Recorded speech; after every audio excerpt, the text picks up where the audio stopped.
સૌથી પહેલા બધા જ મિત્રોને મારા જય શ્રી રામ, જય માતાજી. કેમ છો મારી યુટ્યુબ ફેમિલી? મારું નામ રાહુલ પ્રજાપતિ. આપણે જે ફેટ લોસની સિરીઝ ચાલુ કરી છે એનો ડે નંબર 4. આજે આપણે શું કરશું? લેગ અને ટ્રાઇસેપનો વર્કઆઉટ કરશું, જે તમારી એક ઇમ્યુનિટી સ્ટ્રોંગ કરશે ને ફેટ લોસમાં સારું પડશે. તમે જે 3 દિવસનો વર્કઆઉટ ફોલો કર્યો છે એ વર્કઆઉટ તમને કેવો લાગ્યો છે એ જરૂરથી કમેન્ટ બોક્સમાં જણાવજો. લેગ વર્કઆઉટ કર્યો છે તો વોર્મઅપ કરવું બહુ જરૂરી છે. વોર્મઅપ પહેલા કરશું. કમ્પલસરી મારવાના છે 25 રેપિટેશન 2 વખત કરશો તો પણ ચાલશે. એની પછી આપણે ડાયરેક્ટ ચાલુ કરશું લેગ વર્કઆઉટ. તો લેગ વર્કઆઉટમાં પણ આપણે કઈ રીતના ચાલુ કરશું એ તમારે જોવાનું છે કે લેગ વર્કઆઉટ જો આ 3 સેટ પૂરા થઈ ગયા પછી આપણે સૌથી પહેલા લેગ વર્કઆઉટ કર્યા પહેલા જે આપણે હોમઅપ કર્યું એ હોમઅપના 3 સેટ મારી દીધા પછી તમારે એક આ સ્કોટ મારવાનો છે, તમારો બોડી વેટ સ્કોટ મારવાનો છે, જે તમારા લેગના મસલ છે બધા એ કમ્પ્લીટ એક હોમઅપ થઈ જાય. એની પછી આપણે ડાયરેક્ટ વર્કઆઉટ ચાલુ કરશું. જો ઘરે તમે વર્કઆઉટ કરતા હોય તો તમે પાણીની બોટલ ને એવું લઈને તમે આ રીતના વર્કઆઉટ કરી શકો છો. નકર આપણે ડાયરેક્ટ જીમનો વર્કઆઉટ શૂટ કરીએ તો જીમમાં વર્કઆઉટ આપણે કઈ રીતના કરશું એ ચાલુ કરીએ છીએ. તમારી જીમમાં આ સ્મિથ બાર હશે, ના હોય તો ખાલી રોડથી મારી શકો છો. બાકી સ્મિથ બાર છે તો કઈ રીતના મારવાનું છે જોવાનું છે. ચલો પાછળ. પેલા તો બેનો જે કહે એ વાળ બાંધી દે, જે વાળ છૂટે નહીં, અને પગ બરાબર કરો.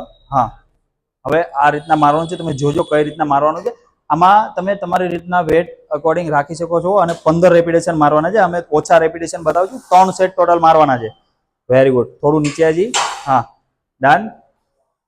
આ ટોટલ 15 રેપિટેશન તમે આ રીતના મારશો એટલે તમારી એક કમ્પ્લીટ લેગ વર્કઆઉટ. આની પછી લેગ વર્કઆઉટ નંબર 2 પર જાશું. સેટ નંબર 2 લંજીસ મારવાના છે. તમે 5 કિલોના વેટથી ચાલુ કરી શકો છો. નકર તમારે અકોર્ડિંગ જો તમારી ઇમ્યુનિટી સારી હોય અને વેટ ઉચકાવી શકો તો વધારે વેટ લઈ શકો છો. ચાલો કરો. 15 રેપિટેશન મારવાનું છે. અમે 3 થી 4 રેપિટેશન મારીને બતાવશું. આ રીતના મારવાનું. એક પગ ઉપર નહીં કરો, નીચે પૂરું નીચે. હા, ઉપર નીચે ડાઉન. બસ હવે બીજા પગે ચાલુ કરો. આ વન સાઈડ 15 રેપિટેશન લાગ્યા તો બીજા પગ ઉપર પણ 15 રેપિટેશન કમ્પ્લીટ આવવા પડે. આ બીજો સેટ પૂરો થાય એટલે આની પછી 3 સેટ આવી રીતના જ મારવાનો છે. 15 રેપિટેશન. વિડીયો લાંબો ન થાય એના માટે અમે ટૂંકમાં પતાવીએ છીએ. આની પછી જાશું અમે 3 સેટ બીજા પર. આ છે લેગ પ્રેસ મશીન, બરાબર. હવે આમાં તમારે કન્ટિન્યુ વર્કઆઉટ કરો છો તો તમે આ કરી શકો છો. નકર તમે ના કરી શકતા હોય તો તમે ડમ્બલથી કરી શકો છો. ડમ્બલમાં કઈ રીતના કરશો? તમે આ રીતના વચ્ચે ડમ્બલ લાવીને તમે આ કરશો તો પણ આવી જશે. પણ હું તો એમ કહું છું આ કરો તો વધારે સારું. ચલો, આમાં પણ 3. હા, વેરી ગુડ. આમાં વજન અમે ઉપાડી શકીએ છીએ પણ ઓછો વજન રાખીએ છીએ, કેમ કે તમે લોકો વધારે વજન ના મારી શકતા હોય તો તમે ઓછા વજનથી ચાલુ કરી શકો છો.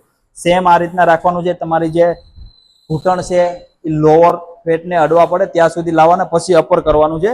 આ રીતના તમે મારશો એટલે 15 રેપિટેશન મારવાના છે. 3 સેટ ટોટલ. 3 સેટ આવી જાય પછી જાઉં છું આપણે વર્કઆઉટ નંબર 4 પર. એક્સટેન્શન મશીન છે આ.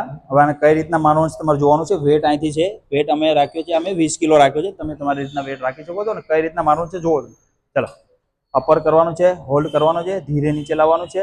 15 રેપિટેશન મારવાના છે. Very good. હોલ્ડ કરો. હા, જે તમારા પૂરા ફ્રન્ટ સાઈડના મસલ છે એ કવર કરશે. ટોટલ 3 સેટ મારવાના છે. 15 રેપિટેશન મારવાના. દુખશે થોડું, ભલે દુખે, થોડુંક વર્કિંગ કરજો, થોડુંક સેટમાં કવર કરજો તો જ તમારું ફેટ લોસ થશે. Very good. ઓકે, હવે જાશું આપણે હેમસ્ટ્રિંગ પર, બરાબર. વર્કઆઉટ એક બેસ્ટ વર્કઆઉટ છે તમારી હેમસ્ટ્રિંગ માટે, બરાબર. આ હેમસ્ટ્રિંગ માટે બેસ્ટ વર્કઆઉટ છે અને બેનો માટે એક ખાસ છે કે આ વર્કઆઉટ તમે કરો. કઈ રીતના કરવાનું છે જુઓ. તમારી પાસે આ મશીન ના હોય તો તમે ડમ્બલ લઈને કરી શકો છો. જે આ રીતના પકડીને તમારે ડમ્બલ આ રીતના કરશો તો પણ થશે, બરાબર. પણ આપણી પાસે મશીન છે તો મશીનમાં કરીએ છીએ. કઈ રીતના કરવાનું છે ચાલુ કરો. અને મોસ્ટ ઓફલી બધી જીમમાં આ મશીન હોય છે. આવી રીતના સુઈને પાછળ ઉપર લાવવાનું છે પૂરું. બસ આ ખેંચા છે, પાછળનો ભાગ છે તમારો એ ખેંચા છે, કાપ્સ ખેંચા છે. આમાં પણ તમારે વેટ તમારે અકોર્ડિંગ રાખવાનું છે. 10 કિલો, 20 કિલો, 25 કિલો, તમે જેટલું તમારો વેટ હોય એટલે તમે રાખી શકો છો. 15 રેપિટેશન 3 સેટ. ઓકે, આની પછી લેગમાં લાસ્ટ સેટ હશે કાપ્સ. કાપ્સ પૂરા કરીને આપણે મારશું ટ્રાઇસેપ. આ લાસ્ટ સેટ છે લેગનો અને કાપ્સ મારવા બહુ જરૂરી છે, કેમ કે કાપ્સ તમે મારશો એટલે તમે આ જોઈ શકો છો કે આ કાપ્સ છે એ તમારું એક પૂરું ઇમ્યુનિટી. રનિંગ કરતા છો તમે, રનિંગ કરતા છો તો ફાયદો પડશે. કોઈ પણ વસ્તુ કામ કરો છો તો આપણે ખબર હોય તો જે બિલ્ડિંગ બનાવીએ એના પાયા મજબૂત કરવા પડે તો આપણે પાયા લેગ છે. તો લેગમાં ફ્રન્ટ સાઈડ, બેક સાઈડ અને આપણા કાપ્સ, આ 3 વસ્તુ બહુ મજબૂત કરવી જરૂરી છે. આ લેગ વર્કઆઉટથી થઈ જશે ને ફેટ લોસ તમારું જલ્દી થશે, હાઈ મેટાબોલિઝમ થશે અને ફાસ્ટ થશે. કઈ રીતના મારવાના છે તમે જોઈ શકો છો.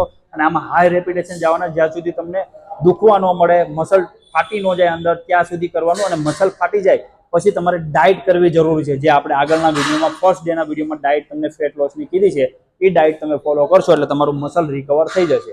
આ બધે લેગ વર્કઆઉટ તમારો પૂરો થઈ ગયો એટલે આપણે જઈશું ડાયરેક્ટ ટ્રાઇસેપ વર્કઆઉટ પર. એ કઈ રીતના મારશું એ તમે જોઈ શકો છો વિડીયોમાં આગળ. વર્કઆઉટ આપણો પૂરો ટ્રાઇસેપ વર્કઆઉટ સ્ટાર્ટ કરશું. પહેલો વર્કઆઉટ કરશું આપણે ઘૂંટણ ટ્રાઇસેપ થી. કઈ રીતના મારવાનો છે તમે જુઓ અને એક પૂરો વિડીયો જોઈને વર્કઆઉટ એક તમારો કરજો. કેમ કે તમે જે વર્કઆઉટ કરો છો કયા મસલ પર આવે છે, ટ્રાઇસેપ પર આવે છે કે નહીં આવતું, ના આવતું હોય તો તમે સેટ બદલી શકો છો. બાકી તમે સેમ આ રીતના મારશો તો તમારો આવી જશે. જો વાઇટ હાથ કરવા નથી, અંદર રાખી કોણી અંદર રાખીને પૂરું ઉપર કરશો તો ટ્રાઇસેપ પર આવશે 100% છે. બરાબર. હવે આના 15 રેપિટેશન લાગી જાય એટલે આ મારવાનું છે આપણે સિંગલ. આમાં single મારશું. Workout number 2 single tricep મારવાનું છે. પૂરું નીચે લાવવાનું છે, સ્લો ઉપર લાવવાનું છે. આમાં પણ વન સાઈડ 15 રેપિટેશન. પછી આ બાજુના હાથ પર ચાલુ કરો. હા, આ બાજુના હાથ પર 15 રેપિટેશન 3 સેટ. હવે આ તમારા 3 સેટ પૂરા થાય, તમે વેટ એવું લાગે કે તમને હલકું લાગે છે, 2.5 કિલોથી ચાલુ કર્યું છે, તો તમે બીજા રેપિટેશન બીજા સેટમાં તમે 5 કિલો ડમ્બલ કે ત્રીજા સેટમાં 7.5 કિલો ડમ્બલ લઈ શકો છો. અને સિરીઝ તમને સારી લાગતી હોય તો નીચે કમેન્ટ જરૂર કરજો. આના પછીની પણ આપણે હાઈ ઇન્ટેન્સિટી સિરીઝ બનાવશું. જે 1 મંથ તમે આ વર્કઆઉટ ફોલો કરશો તો બીજા મંથનો વર્કઆઉટ આપણે જરૂરથી અપલોડ કરશું. હવે આપણે જઈશું ડાયરેક્ટ મશીન પર વર્કઆઉટ. જે 3 સેટ આપણે અહીંયા મારશું, પછી આપણો ટ્રાઇસેપ વર્કઆઉટ ફિનિશ થશે. નંબર 3 ટ્રાઇસેપ પર પુશ ડાઉન કરવાનું છે ચેન પર. બરાબર. તમારે અહીંયા જીમમાં મશીન હશે, તમે કઈ રીતના મારવાનું છે એ તમે જોઈ શકો છો. ચેસ્ટ ટાઈટ રાખીને પૂરું ઉપર અહીંયા સુધી ઉપર લાવીને પૂરું નીચે લાવીને હોલ્ડ કરવાનો છે. જે તમે 15 રેપિટેશન 3 સેટ મારશો. આ છે ફ્રન્ટ સાઈડ. આના પછીનો સેટ આવશે આપણે રિવર્સ. બસ હવે રિવર્સ ચાલુ કરો. હા, આ પણ તમારે ઓવરહેડ મારવાનું છે નીચે ટ્રાઇસેપ પર. પૂરું નીચે લાવો, હોલ્ડ કરો. હા, તો તમારા છે ને 3 ટ્રાઇસેપના કવર કરશે. બરાબર. હવે આની પછી આપણે આજે 15 રેપિટેશન 3 મારશું, પછી મારશું રિવર્સ. રિવર્સમાં પણ 3 સેટ મારવાના. આ લાસ્ટ સેટ છે ટ્રાઇસેપનો, જે તમે રિવર્સ મારી શકો છો. અને કઈ રીતના મારવાનું છે તમે જુઓ. પ્લેટ તમારા અકોર્ડિંગ રાખી શકો. વેટ જેટલો પણ તમે રાખો છો 15 રેપિટેશન આવવા પડે. 15 રેપિટેશન ના આવતા હોય તો ડ્રોપ સેટ તમે એક પ્લેટ કાઢીને પછી મારી શકો છો. જે 3-4 રેપિટેશન તમારા બાકી હોય તે. વર્કઆઉટ આપણો ટ્રાઇસેપનો ફિનિશ થયો. લેગ અને ટ્રાઇસેપ વર્કઆઉટ ફિનિશ કર્યા. આની પછી આપણે લાસ્ટ ડેનો વર્કઆઉટ હશે કાર્ડિયો. જે આપણે સાઇડ એપ્સ મારશું, કાર્ડિયો કરશું. તો આગળનો વિડીયો જોવા માટે આપણી ચેનલને જરૂરથી સબસ્ક્રાઇબ કરો, બેલ આઇકન દબાવો અને કમેન્ટ કરવાનું ભૂલતા નહીં. વિડીયો સારો લાગ્યો હોય તો શેર જરૂર કરી દેજો. જે લોકો વેટ ઘટાડવા માંગે છે, બેન કે ભાઈ, એ લોકોનો વિડીયો શેર જરૂર કરજો. હવે મળશું આના પછીના વિડીયોમાં. ત્યાં સુધી બધા જ મિત્રોને મારા જય શ્રી રામ.